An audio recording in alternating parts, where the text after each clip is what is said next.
మహాపరిశుద్ధ తండ్రి, పరలోక రాజ, మహోన్నతుడ, మహాగణుడ, సర్వోన్నతుడ, సర్వశక్తిమంతుడ, మీకు వందనాలయ.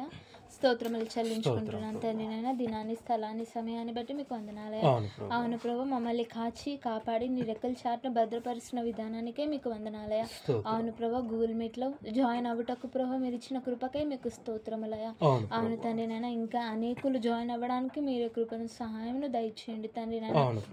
అవును ప్రభు, పాటల్లో ప్రభు మీరు ఉన్నందుకు మీకు వందనాలు ప్రభా. మీకు మహిమార్థమై జరుపుకుంటున్న విధానానికే మీకు స్తోత్రములు చెల్లించుకున్నాను తండ్రి నైనా. అవును ప్రభా, మా చూపులేందేమి, తలంపులేందేమి, మాటలేందేమయ్యా ఎక్కడైనా మేము త్రుట్టులుంటే మమ్మల్ని క్షమించండి తండ్రి నైనా. సరిచేయండి, సరైన మార్గముల్లో మమ్మల్ని నడిపించమని ప్రార్థిస్తున్నాను దేవా తండ్రి నైనా. అవును ప్రభా, నూతన హృదయం తండ్రి నైనా, శుద్ధ హృదయాన్ని మాకు దయచేయండి దేవా.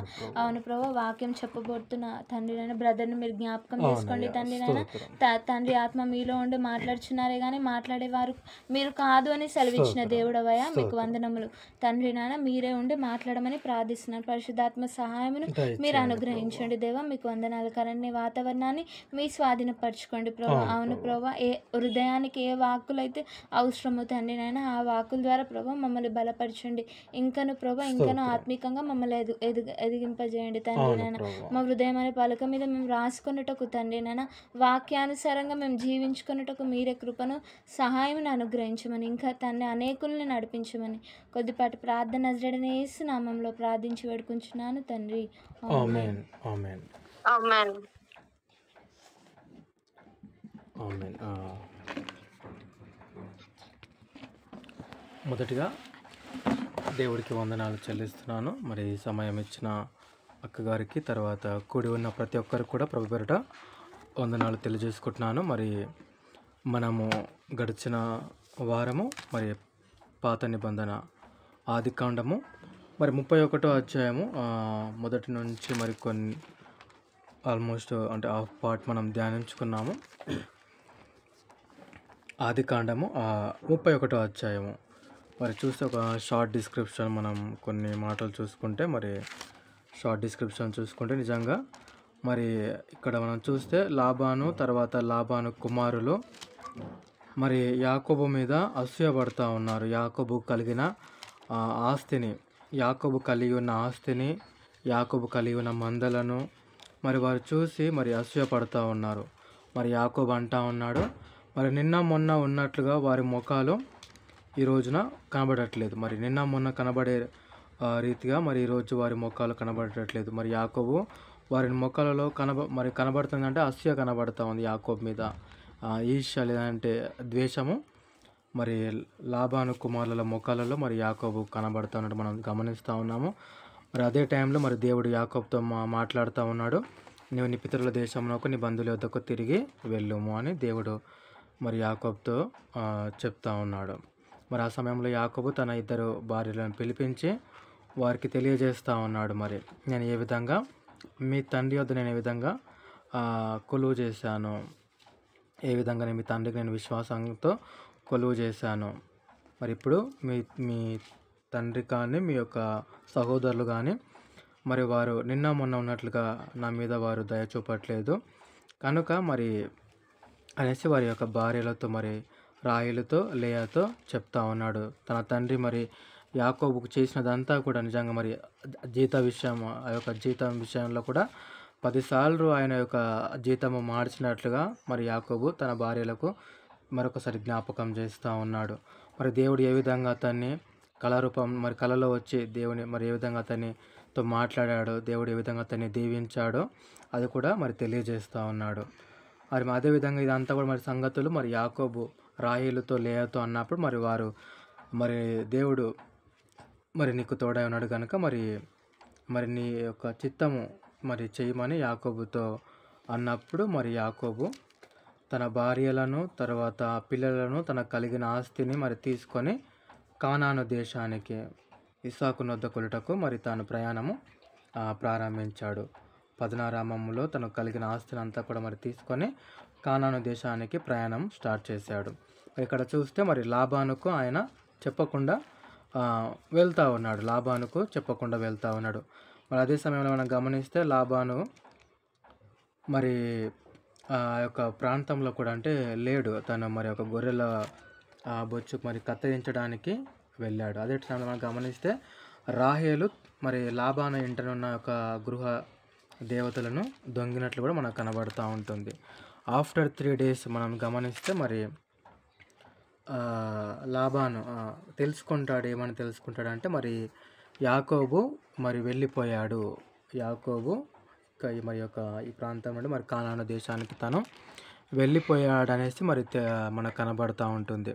సో మరి దాని తర్వాత మరి లాబాను కొంతమంది బంధువులను తీసుకొని యాకోబును ఎదుర్కోవడానికి మనకి ఇక్కడ చూస్తాము. 7 రోజుల దినముల ప్రయాణం అంత దూరం తర్వాత మరి ఆయన మరి యాకోబును కలుసుకుంటాడు. గిలాదు కొండ మీద మరి అక్కడ యాకోబును కలుసుకున్నట్లు మనము చూస్తాం.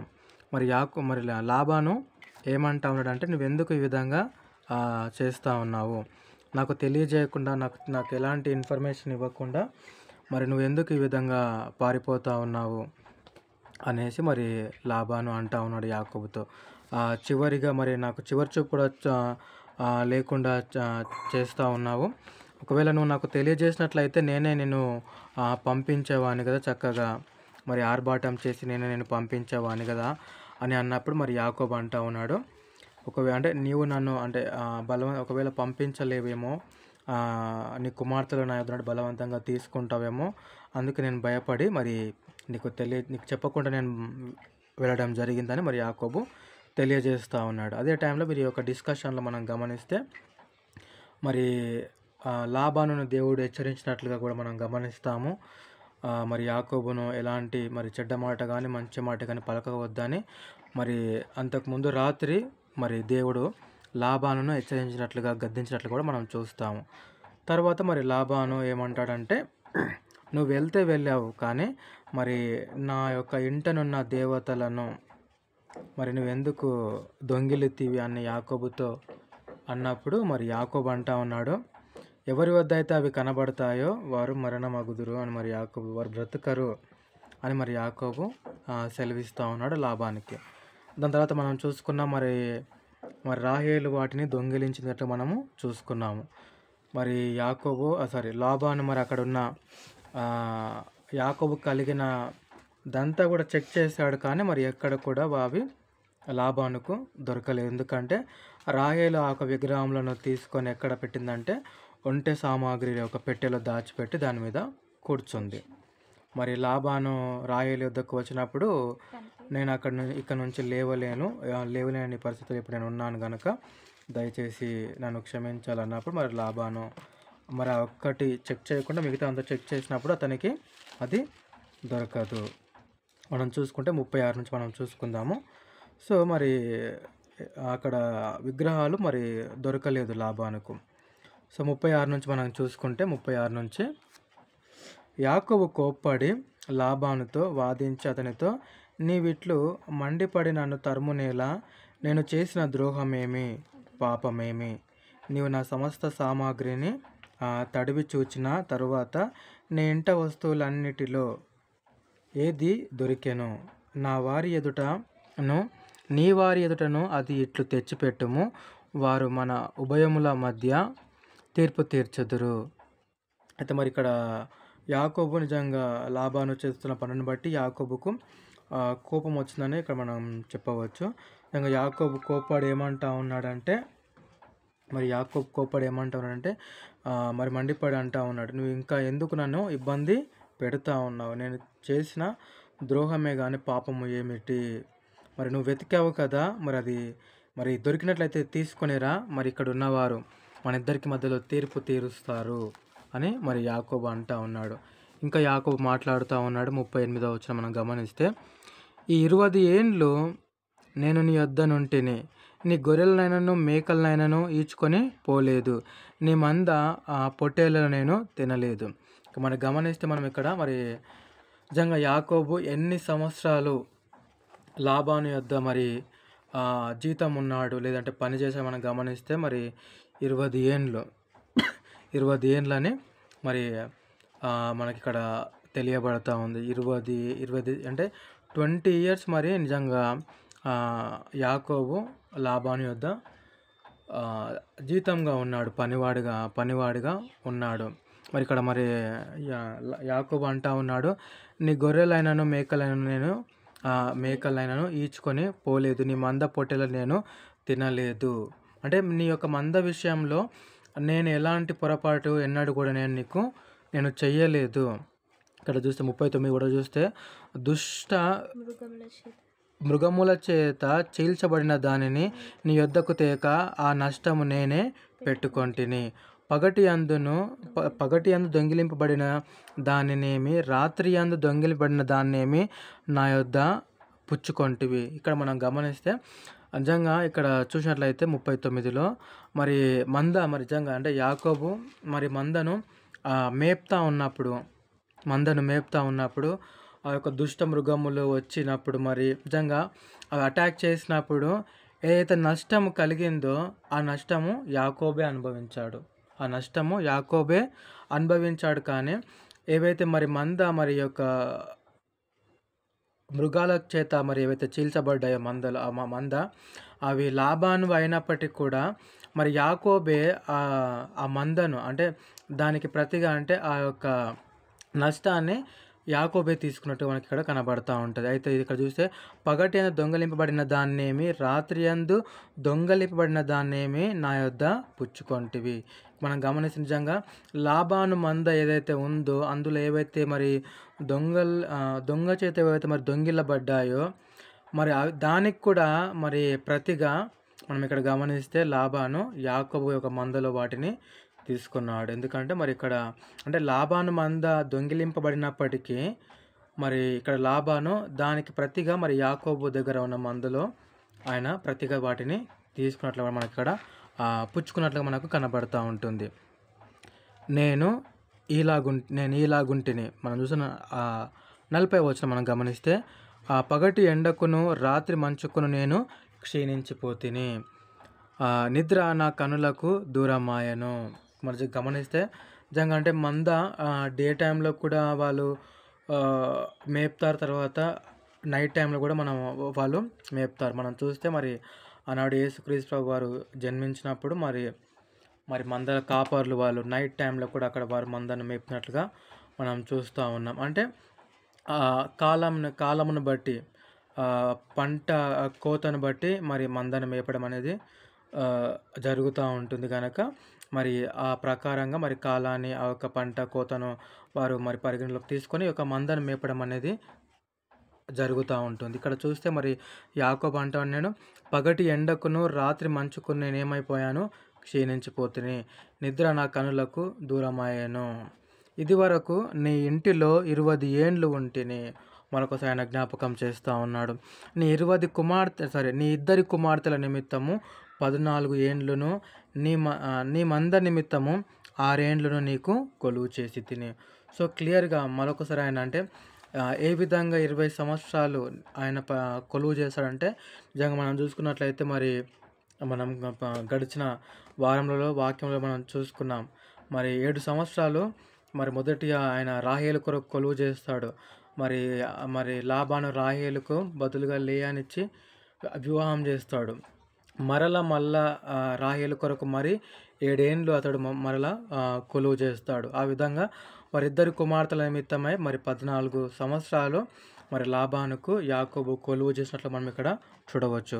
అదేవిధంగా మనం ఇక్కడ గమనిస్తే ఇంకా మరి 6 years ఇంకా 6 ఏండ్లు కొలువు చేస్తాడు. మనం చూస్తే మరి యాకోబు అంటాడు కదా, నేను ఇక్కడ నుంచి వెళ్తాను, మరి నాకు దేవుడు మరి నాతో మాట్లాడాడు కాబట్టి నేను ఇక్కడ నుంచి వెళ్తాను నా తండ్రి ఇంటికి, నేను బయలుదేరుతాను అన్నప్పుడు మరి లాబాన్ ఏమంటాడంటే, లేదు నువ్వు మరి కొలువు చేయాలి, కావాలంటే మరి నీ జీతం మరి ఎంత ఇవ్వాలో నువ్వే అడుగు అని కూడా మరి ఆ డిస్కషన్ మనం చూసుకున్నాము. సో ఆ విధంగా మరి ఇద్దరు కుమార్తెలు 14 సంవత్సరాలు కొలువు చేసిన తర్వాత కూడా దానికి పైగా మనం ఇక్కడ చూస్తే 6 ఏండ్లు. సో ఈ 6 ఏండ్లలోనే ఆ యాకోబు ఎంతగా మరి చూసినట్లయితే ఈ 6 yearsలోనే ఆయన ఎంతగానో దీవింపబడ్డాడు. మనం ఇక్కడ గమనిస్తే 6 years నిజంగా అంటే ఈ 6 years మరి నిజంగా అంటే తన కొరకు నిజంగా అక్కడ చూసుకుంటే మరి 7 సంవత్సరాలు అక్కడ రాహేలు కొరకు చేసినా కూడా మరి లేయానిచ్చి వివాహం చేసినప్పుడు దాని తర్వాత మరలా 7 years రాహేలు కొరకు ఆయన అక్కడ జీతం ఉన్నాడు. మరలా అంటే లేయానిచ్చి అక్కడ వివాహం చేసిన తర్వాత మరలా రాహేలు కొరకు మళ్ళీ 7 years. ఇక్కడ చూస్తుంటే వారి కొరకు ఆయన అక్కడ కొలువు చేశాడు. కానీ ఇక్కడ చూస్తే అంటే ఈ ఆస్తి సంపాదించుకునే విషయంలో చూస్తే ఈ 6 yearsలోనే మరి దేవుడు మరి యాకోబును ఎంతగానో ఆయన ఆశీర్వదించాడు. దేవుడు యాకోబును ఎంతగానో ఆశీర్వదించాడు. ఈ యొక్క 6 years కాలంలో మరి తనకు కలిగిన ఆస్తి ఏదైతే ఉందో మరి దేవుడు ఈ యొక్క 6 yearsలోనే మరి దేవుడు అతన్ని ఆశ్రయించినట్లుగా మనకి ఇక్కడ కనబడుతూ ఉంటుంది. దాని తర్వాత మనం గమనిస్తే 41వ వచనం చూస్తే ఇదివరకు నీ ఇంటిలో 20 ఏండ్లు ఉంటిని, నీ 2 కుమార్తెల నిమిత్తము 14 ఏండ్లను, నీ మంద నిమిత్తము 6 ఏండ్లు నీకు కొలువు చేసి తిని, అయినను నీవు నా జీతము 10 మార్లు మార్చితివి. నిజంగా ఇక్కడ మనం గమనిస్తే నిజంగా అంటే లాబాను మరి 10 సార్లు యాకోబు జీతం మార్చాడంటే మనం గమనించాలి. నిజంగా అంటే అక్కడ మరి స్పాటెడ్ అంటే ఏవైతే మచ్చలు గలవి విషయంలో కానీ, తర్వాత చారలు గల విషయంలో కానీ, తర్వాత పొడవుల ఘాటు విషయంలో కానీ నిజంగా మరి లాబాను చేంజ్ చేస్తూ వస్తూ ఉన్నాడు.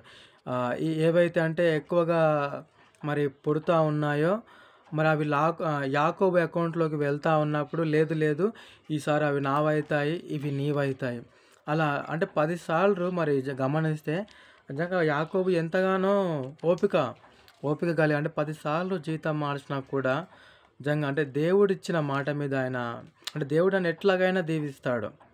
మరి లాబాను ఎన్నిసార్లు జీతం మార్చినా కూడా నిజంగా అంటే దేవుడు నన్ను ఏ విధంగా అయినా ఆశీర్వదిస్తాడు గనక అని సహనం కలిగి మరి ఇక్కడ మనం గమనిస్తే 10 సార్లు 10 మార్లు కూడా ఆయన యాకోబు యొక్క జీతాన్ని మార్చినట్లుగా చూస్తూ ఉన్నాం. నిజంగా అంటే లాబాను చాలా విధాలుగా ప్రయత్నించాడు. అంటే యాకోబు దీవించబడతా ఉన్నప్పుడు చూడలేకపోయాడు. ఏదైతే అంటే ఒప్పందం మొదటిగా చేసుకున్నాడో అదే కంటిన్యూగా చేయలేకపోయాడు. తనకు కలుగుతున్న ఆశీర్వాదాన్ని బట్టి ఇక్కడ మరి చూస్తే 10 సార్లు ఆయన యొక్క జీతాన్ని మార్చినట్లుగా కూడా మనం ఇక్కడ గమనిస్తూ ఉన్నాం. ఈసారి అంటే ఇందాక మనం చూసుకున్నాం స్టార్టింగ్లో అంటే 31వ అధ్యాయంలో సేమ్ రిపీట్ చేస్తూ ఉన్నాడు యాకోబు. అప్పుడు అంటే రాహేల్తో తర్వాత లేయాతో చెప్తా ఉన్నాడు ఏదైతే లాబాను చేశాడో, తనకు ఏదైతే లాబాను కీడు చేస్తూ ఉన్నాడో, తర్వాత ఏదైతే మోసం చేస్తూ ఉన్నాడో తన భార్యలకు తెలియజేశాడు. పార్ట్ 1లో మనం చూసుకున్నాము. మరి ఇక్కడ పార్ట్ 2లో చూస్తే డైరెక్ట్గా మరి లాబాన్తోనే చెప్తా ఉన్నాడు యాకోబు. లాబాన్తోనే మరి ముఖము సూటిగా మరి ఆయనతోనే చెప్తా ఉన్నాడు, ఏ విధంగా నువ్వు 10 మార్లు నన్ను ఏ విధంగా మోసపుచ్చావు నా జీతం విషయంలో అని డైరెక్ట్గా లాబాన్తోనే ఆయన మాట్లాడుతూ ఉన్నాడు. 42వ వచనం మనం గమనిస్తే, నా తండ్రి దేవుడు అబ్రహాము దేవుడు ఇస్సాకు భయపడిన దేవుడు నాకు తోడై ఉండని ఎడల నిశ్చయంగా నీవు నన్ను వట్టి చేతులతోనే పంపివేసి ఉందువు. దేవుడు నా ప్రయాసమును నా చేతుల కష్టమును చూచి పోయిన రాత్రి నేను గద్దించినని లాబానుతో చెప్పాను. నిజంగా యాకోబు మరొకసారి అంటే సాక్ష్యం ఇస్తూ ఉన్నాడు దేవుడు చేసిన మేళ్లను మరి ఆయన తెలియజేస్తూ ఉన్నాడు. ఏమంటున్నాడు అంటే నిజంగా నా తండ్రి దేవుడు అబ్రహాము దేవుడు ఇస్సాకు భయపడిన దేవుడు నాకు తోడై ఉంటే నిజంగా నాకు తోడుగా లేకుంటే నువ్వు నన్ను నిత్యంగా అంటే వట్టి చేతులతోనే పంపివేసి ఉంటుంది. నిజంగా అంటే ఇక్కడ అదే అంటే నిజంగా మనం గమనిస్తే ఏవైతే ఎక్కువగా అక్కడ పుడుతూ ఉన్నాయో అవి నావంటా ఉన్నాడు. మళ్ళీ ప్లాన్ చేంజ్ అగ్రిమెంట్ ఒప్పందం మారుస్తూ ఉన్నాడు. సో నిజంగా అంటే దేవుడు యాకోబుకు తోడుగా ఉండకపోతే నిజంగా యాకోబు వట్టి చేతులతోనే మరి బయటికి వచ్చేవాడు. నిజంగా అంతే కదా. ఏవైతే మరి ఎక్కువగా పుడుతూ ఉన్నాయో అవి నావంటా ఉన్నాడు. మళ్ళీ ప్లాన్ మారిస్తే మళ్ళీ అక్కడ దేవుడు అతను ఆశీర్వదిస్తూ ఉన్నాడు. కాబట్టి ఏదైతే అంటే యాకోబుకి అనుగుణంగా అవి పుడుతూ ఉన్నాయి. సో నిజంగా మరి యాకోబు కూడా ఇక్కడ తెలియజేస్తూ ఉన్నాడు, దేవుడు నాకు తోడుగా ఉండని ఎడల నిశ్చయంగా నువ్వు నన్ను ఒట్టి చేతులతోనే పంపించేవాడివి. మరి దేవుడు నాకు తోడై ఉన్నాడు, నా పక్షమున ఆయన నా పక్షంగా ఉన్నాడు. ఆయన నా యొక్క ప్రయాసాన్ని, తర్వాత నా కష్టాన్ని, నా చేతుల కష్టాన్ని దేవుడు నన్ను దీవించాడు. తద్వారా దేవుడు నన్ను దీవించి ఆశీర్వదించాడు. అదేవిధంగా దేవుడు నిన్ను గడిచిన రాత్రి కూడా నేను గద్దించెను. నా దేవుడు మరి నా తండ్రి దేవుడు కానీ అబ్రహాం దేవుడు అని తెలియజేస్తూ దేవుడు నా పక్షంగా ఉన్నాడు గనుక నన్ను ఆశీర్వదించాడు. మరి అదేవిధంగా నిన్ను కూడా పోయిన రాత్రి గద్దించినాను. మరి లాబానుతో ఆయన మొక్కసూటిగా చెప్తా ఉన్నాడు. 41వ వచనం కూడా మనం గమనిస్తే, అందుకు లాబాను, ఇక్కడ మన లాబానుకు మాట్లాడుతూ ఉన్నాడు. ఏమంటాడంటే, ఈ కుమార్తెలు నా కుమార్తెలు, ఈ కుమారులు నా కుమారులు, ఈ మంద నా మంద, నీకు కనబడుచున్నది అంతయు నాది. ఈ నా కుమార్తెలైనను వీరు కనిన కుమార్తెలను నేడు నేనేమి చెయ్యగలను. సో మరి అంటే యాకోబు అడిగిన దానికి ఇక్కడ లాబాను కొద్దిగా అంటే డైవర్షన్గా మాట్లాడుతూ ఉన్నాడు. ఏమంటాడంటే, ఈ కుమార్తెలు నా కుమార్తెలు, ఈ కుమారులు నా కుమారులు అంట, నీకు కలిగిన మంద అంతా కూడా అది నాది అని అంటా ఉన్నాడు ఆయన. నీకు కనబడుచున్నదంతయు నాది అంటా ఉన్నాడు ఆయన. ఈ నా కుమార్తెలైనను వీరికైనా కుమారులైన నేడు నేనేమి చేయగలను, నేనేమి చేయగలను. మనం 44 చూసుకుంటే, 44 చూసుకుంటే, కావున నేనును నీవును నిబంధన చేసుకుందాము రమ్ము, అది నాకును నీకును మధ్య సాక్షిగా ఉండునని యాకోబుతో ఉత్తరమియగా. సో మరి ఇక్కడికి వచ్చేసరికి మరి మరొకసారి వీరి మధ్యలో మరి నిబంధన జరుగుతూ ఉంది. మరి ఎందు విషయమే జరుగుతుందో మనం గమనించినట్లయితే, మరి లాబాను ఏమంటాడంటే, కావున నేనును నీవును నిబంధన చేసుకుందాము, మరి అది నాకు నీకు మధ్య సాక్షిగా ఉంటుంది అని యాకోబుతో అన్నప్పుడు, మరి యాకోబు ఇక్కడ ఏం చేసి మనం చూసినట్లయితే 45లో, యాకోబు ఒక రాయి తీసుకొని దాన్ని స్తంభముగా నిలవబెట్టాను. మరియు యాకోబు రాళ్ళు కూల్చుడని తన బంధువులతో చెప్పాను.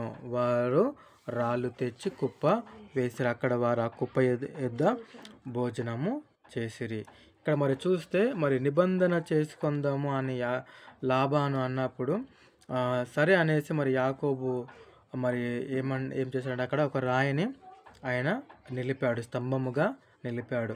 మనం చూసుకున్నట్లయితే మరి యాకోబు తండ్రి ఇంట నుండి వస్తూ ఉన్నప్పుడు ఆ రాత్రికాల సమయంలో మరి దేవుడి యొక్క అంటే పరలోక రాజ్యం అక్కడ మనం గమనిస్తే మరి నిచ్చెన వేయబడి దేవతల కిందికి మీదికి వస్తూ ఉన్నాడు. ఆయన ఉదయకాలంలో లేచి కూడా మరి అక్కడ ఒక రాయిని తీసుకొని, ఒక స్తంభంని తీసుకుని దానిని నిలబెట్టినట్లు, దాని మీద నూనె పోసినట్లు కూడా మనం చూస్తాం. సో ఇక్కడ కూడా చూస్తే మరి అక్కడ మరి మనం ఇక్కడ కూడా చూస్తే మరి అదేవిధంగా ఒక స్తంభమును ఆయన నిలబెట్టాడు. అదే కాకుండా ఇక్కడ ఏం చేస్తామంటే, ఒక రాళ్ళని కుప్పగా వేయమని తన బంధువులతో మరి అక్కడ ఉన్న వారితో ఆయన చెప్తా ఉన్నాడు. సో వాళ్ళు కూడా ఒక కుప్పను వాళ్ళు ఏం చేశారంటే, అక్కడ ఒక కుప్పను పేర్చారు. అంటే రాళ్ళన్నీ కూడా తెచ్చి ఒక కుప్పగాను వాళ్ళు ఒక కుప్పగా వాటిని చేశారు. ఆ తర్వాత మనం చూసుకుంటే వారు అక్కడ ఆ కుప్ప యొద్ద వారు అక్కడ భోజనం చేశారు. ఇంకా మన కిందకి చూసుకుంటే ఇది ఇంకా మనకు క్లియర్గా అర్థమవుతుంది. లాబాను దానికి యాగర్ షహదూత అను పేరు పెట్టాను. లాబాను దానికి యాగర్ షహదూత అను పేరు పెట్టాను. అయితే యాకోబు దానికి గలేదు అను పేరు పెట్టాను. సో ఫుట్ నోట్లో తీసుకుంటే మనకు దానికి అంటే సాక్షి కుప్ప అని అర్థం వస్తూ ఉంది. ఇక్కడ చూసుకుంటే మరి యాగర్ షహదూత అంటే నేను కొద్దిగా అంటే చూసినప్పుడు అరమిక్ లాంగ్వేజ్, ఇది అరమైక్ లాంగ్వేజ్ యేసుక్రీస్తు వారు మాట్లాడింది కూడా అంటే మనం చూసుకుంటే ఈ యొక్క లాంగ్వేజ్. సో ఇక్కడ లాబాను ఆ లాంగ్వేజ్లో ఆ పేరు ఆయన పెట్టడం జరుగుతుంది. దానికి వచ్చే అర్థము సాక్షి కుప్ప. అదేవిధంగా మరి యాకోబు కూడా దానికి గలేదు అని పేరు పెడతా ఉన్నాడు. ఇది మరి ఎబ్రూ వర్డ్ అని మనం చెప్పుకోవచ్చు ఇది. సో దానికి కూడా సేమ్ అర్థం అనమాట. దానికి కూడా సాక్షి కుప్ప అనేసి మరి అర్థాలు వస్తూ ఉన్నాయి. సో ఆయన అరమిక్ లాంగ్వేజ్లో ఆ వర్డ్ పలికడం జరుగుతుంది, ఈయన ఎబ్రూ లాంగ్వేజ్లో మరి చెప్పడం జరుగుతుంది. మరి అంటే లాంగ్వేజ్ డిఫరెంట్ కాబట్టి దానికి అర్థం మాత్రం మరి సాక్షి కుప్పగా వారు ఒక కుప్పను అంటే పేల్చి మరి ఆ కుప్ప ఇదే మన ఒక స్తంభం ఏదైతే వాళ్ళు మరి యాకోబు నిలబెట్టాడో ఇక్కడ మనం గమనిస్తే 2 స్తంభమును ఆయన ఏం చేశాడంటే మొదటిగా నిలబెట్టాడు. సెకండ్ ఏంటంటే ఒక రాళ్ళని తెల్చి వాళ్ళు ఒక కుప్పగా పేర్చారనమాట. సో వీరిద్దరి మధ్యలో మరి గుర్తులుగా నిబంధనకు ఏదో వీరు నిబంధన చేసుకొనబోతూ ఉన్నారో ఆ నిబంధనకు ఇవి గుర్తులుగా మరి వారు పెట్టుకోవడం జరుగుతుందన్నమాట. మనం చూసినట్లయితే 48 చూస్తే లాబాను, నేడు ఈ కుప్ప నాకును నీకును మధ్య సాక్షిగా ఉండునని చెప్పాను, కాబట్టి దానికి గలీద్ అని పేరు పెట్టాం. సో మళ్ళీ ఇక్కడ అంటే ఇప్పుడు ఇక్కడ లాబాన్ మాట్లాడుతూ ఉన్నాడు ఏమంటే, నీకు నాకు మధ్య కుప్ప ఏముంది, ఒక సాక్షిగా ఉంది, కాబట్టి దానికి గలీద్ అని పేరు పెట్టాను. సో ఎబ్రు వర్డ్ కాబట్టి సేమ్ మీనింగ్ కాబట్టి సో మళ్ళీ ఆయన అదే ఎబ్రు వర్డ్ యూజ్ చేయడం కూడా మనకు అర్థమవుతూ ఉంది. సో మరియు మనము ఒకరికొకరము దూరముగా నుండగా యెహోవా నాకును నీకును మధ్య జరుగునది కనిపెట్టునని చెప్పాను గనక దానికి మిస్పా పేరు పెట్టబడాను. ఇక్కడ మనం గమనిస్తే సో మరొక వీళ్ళు ఇక్కడ లాబాన్ ఏమంటామంటే, మనము ఒకరికొకరము దూరముగా నుండగా యెహోవా నాకును నీకును మధ్య జరుగునది కనిపెట్టునని చెప్పాను కనుక దానికి మిస్పాను పేరు పెట్టబడెను. సో ఇక్కడ మరొక పదం కూడా మరి ఇక్కడ యూజ్ చేయడం జరుగుతూ ఉంది. సో మరి లాబాను తర్వాత యాకోబు వీరి మధ్యలో మరి జరుగునది ఏదైతే మరి అంటే జరుగుచున్నది ఆ దేవుడు చూస్తూ ఉన్నాడు. నిజంగా అంటే ఇప్పుడు వీళ్ళు అంటే కాసేపు అయితే ఎవరి దిక్కు వాళ్ళు ఎవరి సైడ్ వాళ్ళు వెళ్ళిపోవడం జరుగుతూ ఉంటుంది కనుక మరి ఇక్కడ ఏమంటున్నాడంటే, మనం ఒకరికొకరము దూరంగా నుండగా యెహోవా నాకు నీకు మధ్య జరుగునది, ఏదైతే మన మధ్యలో మరి జరుగునది కనిపెడతా ఉన్నాడు గనుక, దేవుడే చూస్తున్నాడు గనక, దేవుడే అంటే ఒక సాక్షి గనుక సో దానికి అక్కడ అక్కడ మిస్పా ఒక పేరు పెట్టడం జరిగింది. అంటే ఒక దేవుడు చూస్తున్నాడు అని అర్థం వచ్చే పదం వాచ్ టవర్ అని చెప్పొచ్చు, లేదంటే దేవుడు కనిపెడతా ఉన్నాడు, దేవుడు చూస్తున్నాడు అనే ఒక అర్థం వచ్చే పదాన్ని వాళ్ళు అక్కడ మిస్పా అనే పదాన్ని పెట్టడం కూడా పెట్టడం మనకు కనబడుతూ ఉంటుంది. సో అంతటా లాబాను, నీవు నా కుమార్తెలను బాధ పెట్టినను, నా కుమార్తెలను గాక ఇతరస్తులను పెళ్లి చేసుకునను, చూడుము మన యొద్ద ఎవరునూ లేరు గదా, నాకును నీకును దేవుడే సాక్షి అని చెప్పాను. సో వీరి మధ్యలో అంటే ఈ యొక్క డిస్కషన్ మనం చూస్తే నిబంధనలు పెట్టుకోవడం జరిగితే అంటే నెక్స్ట్ అంటే కాసేపు అయితే వీళ్ళు ఎవరి దారిన వాళ్ళు వెళ్తారు. సో ఫస్ట్ ఇంకా అంటే ఎవరి మీద ఎవరికి కూడా భేదాలు ఉండకూడదు. ఇక్కడ చూస్తే అంటే సమాధానం కొరకు ఫస్ట్ థింగ్ ఏంటంటే సమాధానం కొరకు, తర్వాత ఇరు సైడ్ల నుంచి కూడా మరి ఇరుగుడు కూడా అంటే ఒకరినొకరు అంటే రెస్పెక్ట్ చేసుకుంటూ అంటే అండర్స్టాండింగ్ చేసుకుంటూ ఉండడానికి. అదేవిధంగా మరి ఇంకొకటి ఎందుకంటే అంటే ఇద్దరి మధ్యలో సమాధానం కొరకు ఒక నిబంధనను వాళ్ళు ఏం చేస్తామంటే ఇక్కడ నిబంధన అంటే చేస్తూ ఉన్నారు. సమాధానం కొరకు, తర్వాత అండర్స్టాండింగ్, ఇద్దరు కూడా సమాధాన పడి వెళ్ళడానికి. అది మనం ఇంకొకటి కూడా చూస్తుందంటే సో నీవు నా కుమార్తెలను బాధ పెట్టినను, నా యొక్క కుమార్తెలను గాక ఇతరస్తులను పెళ్లి చేసుకునను, చూడుము మన యొద్ద ఎవరునూ లేరు కదా, నాకును నీకును దేవుడే సాక్షి అని చెప్పాను. సో ఇక్కడ ఇంకొకటి ఏంటంటే ఒకవేళ నీవు నా కుమార్తెలను ఒకవేళ బాధ పెట్టినా, ఒకవేళ ఇతరస్తులను పెళ్లి చేసుకున్నా కూడా ఇక దేవుడే నీకు తీర్పు తీర్చునుగాక అని మరి చెప్పడం కూడా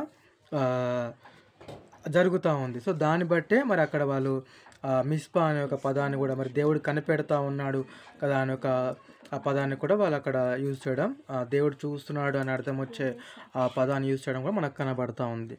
అదేవిధంగా మనం చూసుకుంటే 51, మరియు లాబాను, నాకును నీకును మధ్య నేను నిలిపిన ఈ స్తంభమును చూడుము, ఈ కుప్ప చూడుము, హాని చేయవలనని నేను ఈ కుప్ప దాటి నీ యొద్దకు రాకను, నీవు ఈ స్తంభమును దాటి నా యొద్దకు రాకను ఉన్నటకు ఈ కుప్ప సాక్షి, ఈ స్తంభము సాక్షి. అదే అంటే నువ్వు ఇది దాటి నా మీదికి రాకూడదు, నేను ఇది దాటి నీ మీదికి రాకూడదు. మనం చూస్తే నాకును నీకును మధ్య నిలిపిన ఈ స్తంభము, ఇక్కడ 2 గుర్తులు మనకు కనబడతాయి. ఒకటేమో స్తంభము, తర్వాత ఒకటి రాళ్ళ యొక్క కుప్ప. సో ఎవరు కూడా మరి ఈ యొక్క లైన్, ఈ యొక్క బార్డర్ని దాటి ఏవైతే ఈ గుర్తులుగా ఏవైతే ఉన్నాయో మరి నువ్వు అక్కడి నుండి ఈ దాటి హాని చేయడానికి రాకూడదు. ఒకవేళ నేను అది దాటి హాని చేయడానికి రాకుండా ఈ యొక్క కుప్పనే మనకు మరి సాక్షులుగా, ఈ స్తంభం మనకు సాక్షులుగా కనబడతా ఉన్నాయని చెప్తా ఉన్నాడు. అంటే ఇక్కడ గమనిస్తే మరి ప్రజెంట్ సిచ్యువేషన్లో మనకు చాలా ఉన్నాయి ఒప్పందం రాసుకోవడానికి. ప్రజెంట్ సిచ్యువేషన్లో మనం అంటే అగ్రిమెంట్ నిజంగా ఈనాడు పెన్లు ఉన్నాయి, పేపర్లు ఉన్నాయి, తర్వాత స్టాంపులు ఉన్నాయి. సో ఈనాడు అంటే ఆనాడు అవన్నీ లేవు. ఆనాడు అవన్నీ అంటే ఆ రీతిగా ఆ యొక్క ఇప్పుడున్న ఏవైతే మనకు స్టాంపులు ఉన్నాయో, బాండ్ పేపర్స్ ఉన్నాయో, ఆ అగ్రిమెంట్ రాసుకునే ఇప్పుడు వేరు.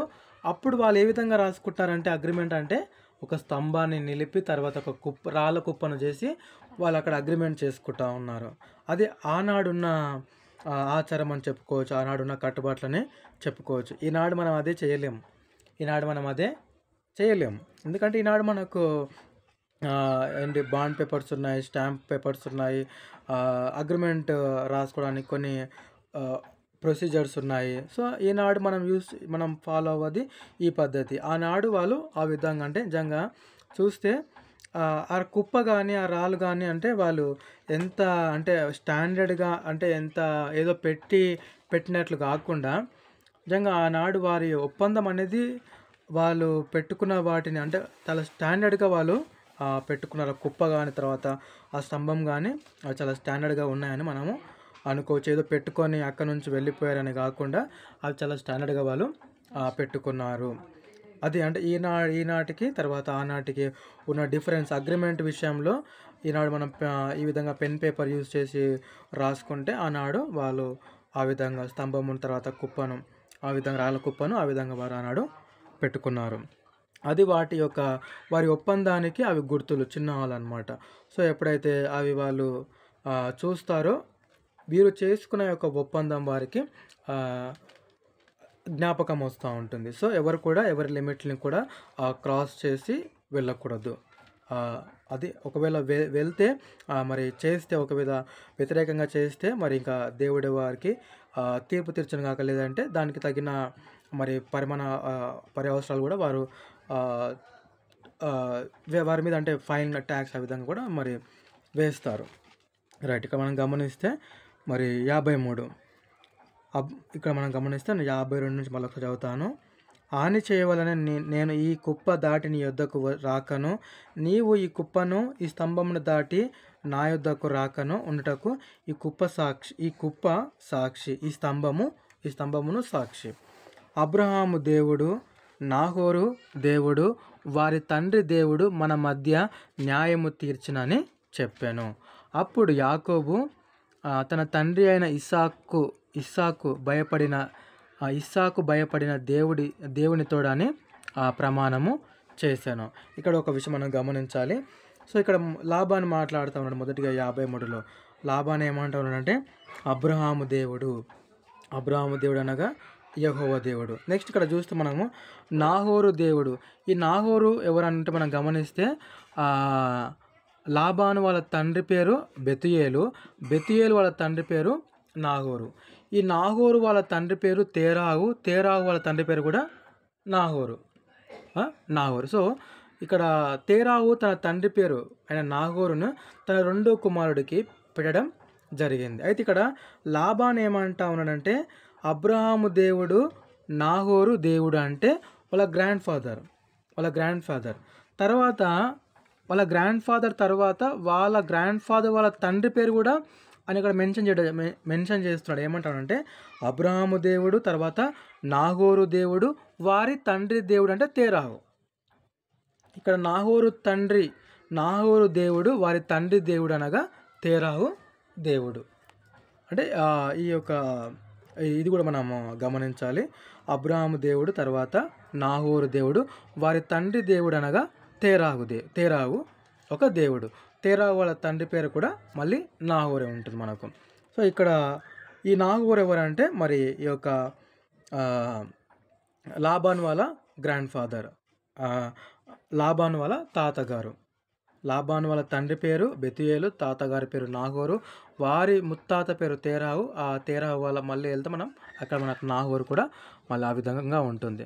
సో మరి ఏమంటామంటే మన మధ్య న్యాయము తీర్చునని చెప్పాను. ఇంకా దేవుడే మనకు న్యాయము తీర్చునని కూడా మరి చెప్తా ఉన్నాడు. అప్పుడు యాకోబు ఏమంటాడంటే, అప్పుడు యాకోబు తన తండ్రి అయిన ఇస్సాకు భయపడిన దేవుని తోడని ప్రమాణము చేశాను.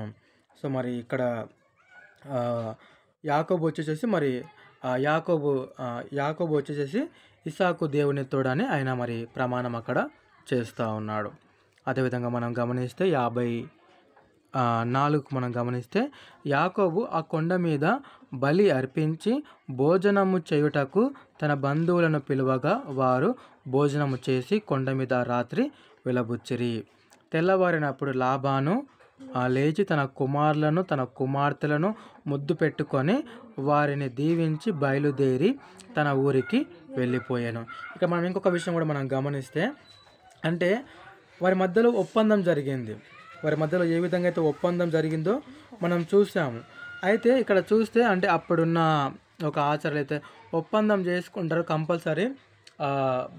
ఆ రోజు అంటే భోజనం చేసి నైట్ స్టే చేసి వెళ్ళడం కూడా అదొక ఒప్పందంలో ఒక ప్రాసెస్. అది కూడా ఇక్కడ మనం చూస్తే యాకోబు ఏం చేశాడంటే ఆ రోజు ఆ కొండ మీద మరి బలి అర్పించి మరి భోజనం చేయటకు తన బంధువులను పిలువగా వారు అక్కడ భోజనం చేసి కొండ మీద రాత్రి అక్కడ వాళ్ళు స్టే చేశారు. అంటే ఇక్కడ లాబాను కూడా మరి అంటే ఈ ఒప్పందంలో ప్రాసెస్ ఇదంతా కూడా మరి అక్కడ నైట్ ఉండడము, తర్వాత వారితో కలిసి భోజనం చేయడము, అక్కడ నిద్ర చేసి తిరిగి ప్రయాణం అవ్వడం.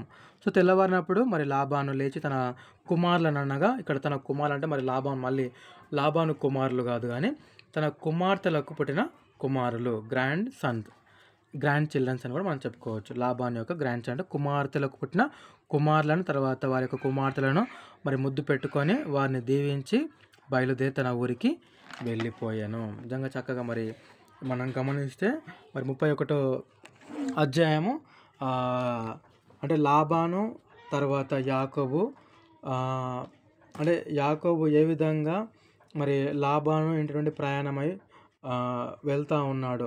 దాని తర్వాత మరి యొక్క ప్రయాణంలో మొదటి అంటే మనం గమనిస్తే లాబాను కుమారులు తర్వాత లాబాను వారు ముందు ఉన్నట్లుగా యాకోబు పట్ల ప్రవర్తించలేదు. ఎప్పుడైతే యాకోబు ఆశీర్వాదింపబడతా ఉన్నాడో వాళ్ళు చూసి సహించలేకపోతూ ఉన్నారు. వారి ముఖంలో అది యాకోబు చూశాడు. వారి యొక్క ద్వేషపూరితమైన చూపాన్ని కావచ్చు, ఆ ద్వేషపూరితమైన అంటే ద్వేషం కలిగిన ముఖము మరి యాకోబు చూసి మరి ఇదే రైట్ టైం, ఇంకా ఉంటే ప్రమాదం జరిగే అవకాశం ఉంటుంది.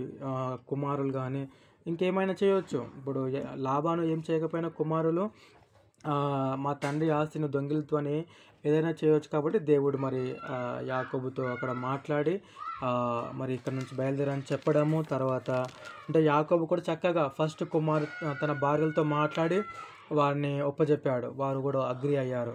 తర్వాత ఇంకేమాత్రం అంటే ఆలస్యం చేయకుండా లాబానుకు చెప్తే ఎక్కడ పంపించాడు. ఎందుకంటే ఆల్రెడీ ఇంతకుముందు పంపించలేడు. నేను వెళ్తా అన్నప్పుడు లాబాను పంపించలేదు. అక్కడనే ఉండి మనం ఫోర్స్ చేశాడు. ఎందుకంటే తెలుసు యాకోబు వల్ల లాబాను ఏ విధంగా దీవింపబడ్డాడో తెలుసు. కాబట్టి అంత ఈజీగా యాకోబును వదులుకోవడం లేదా పంపివేయడం లాబానుకు ఇష్టం లేదు కనుక మరలా అదే రిపీట్ చేస్తాడు కనుక చెప్పకుండా వెళ్ళడం జరుగుతూ ఉంది. సో మళ్ళీ లాబాను తెలుసుకోవడము, మరి 7 days ప్రయాణం తర్వాత వాళ్ళు కలుసుకోవడము, మరి దేవుడు లాబాను హెచ్చరించడము, మరి యాకోబును ఏమి కూడా అనకూడదు నువ్వు అన్నప్పుడు మరి లాబాను వచ్చి డిస్కషన్ చేయడము. మరి ఇక్కడ చూస్తే మరి ఈ యొక్క దేవతల విషయంలో కూడా రాహేలు చేసింది కూడా మనం గమనిస్తాం. మరి తను ఎందుకు ఆ విధంగా చేసింది? తండ్రి మీద కోపంతోనా, లేదంటే మరి ఆ దేవతలు తను చిన్న ఉన్నప్పటి నుంచి వాటినే పూజిస్తూ ఉంది కనుక మరి ఇక్కడ గమనిస్తే మరి తను ఏనాడు కూడా యెహోవా దేవుని పట్ల విధేయత చూపినట్లయితే మనకు తను మరణించేంత వరకు కూడా మరి కనబడలేదు.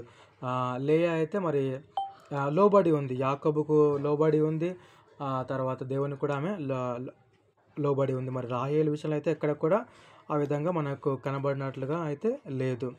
మరి మనం చూసుకుంటే దాని తర్వాత మరి లాబాను యాకోబు మధ్యలో ఒప్పందం, వారు ఏ విధంగా ఒప్పందం చేసుకుంటా ఉన్నారు. మనం గమనించట్లే మరి యొక్క స్తంభం నిలిపి రాళ్ళ కుప్పను చేసి మరి అంటే ఆనాడు ఉన్న పరిస్థితులకు అనుగుణంగా వారు ఒప్పందం చేసుకుంటా ఉన్నారు. మరి ఒప్పందం చేసుకొని వారు సమాధానపడి ఆ ఒప్పంద ప్రాసెస్లో వాళ్ళు మరి సమాధానపడి మరి ఒకరికొకరు సెండ్ ఆఫ్ ఇచ్చుకొని మరి లాబాను చివరిగా ఇంకా మనకు తెలుసు దీని తర్వాత లాబాను యొక్క మళ్ళీ సందర్భం ఎక్కడ వస్తుందో రాకపోవచ్చని అనుకుంటా ఉన్నాను. సో ఏది ఏమైనప్పటికీ వీరు మరలా కలుసుకొని చివరిగా మరి లాబాను కూడా తన కుమార్తెలను కానీ తన యొక్క కుమారులను కూడా చివరి చూపు చూసుకొని మరి వారిని ముద్దు పెట్టుకొని వారికి సెండ్ ఆఫ్ ఇస్తూ మరి ఒకసారి మనం చూసుకుంటే మరి యాకోబుతో కూడా అంటా ఉన్నాడు, నీవు నా కుమార్తెలను బాధ పెట్టినను, ఇతరులను వివాహము చేసుకున్నాను, చూడు జాగ్రత్త, దేవుడు మరి నీకు తీర్పు తీర్చునుగాక, దేవుడే మరి సాక్షిగా ఉన్నాడు కనుక అని హెచ్చరిస్తూ మరి కుమారులను మరి యాకోబుతో మరి ఇచ్చి పంపివేయడము, తను కూడా తిరిగి మరి తన ఒక ఊరికి తన యొక్క ప్రాంతానికి తిరిగి రావడం, మన పద్మనారామానికి తిరిగి ఆయన రావడం కూడా మనము గమనిస్తూ ఉన్నాం. మరి ఈ యొక్క వాక్యాన్ని దేవుడు దీవించి ఆశీర్వదించునుగాక. ఆమేన్.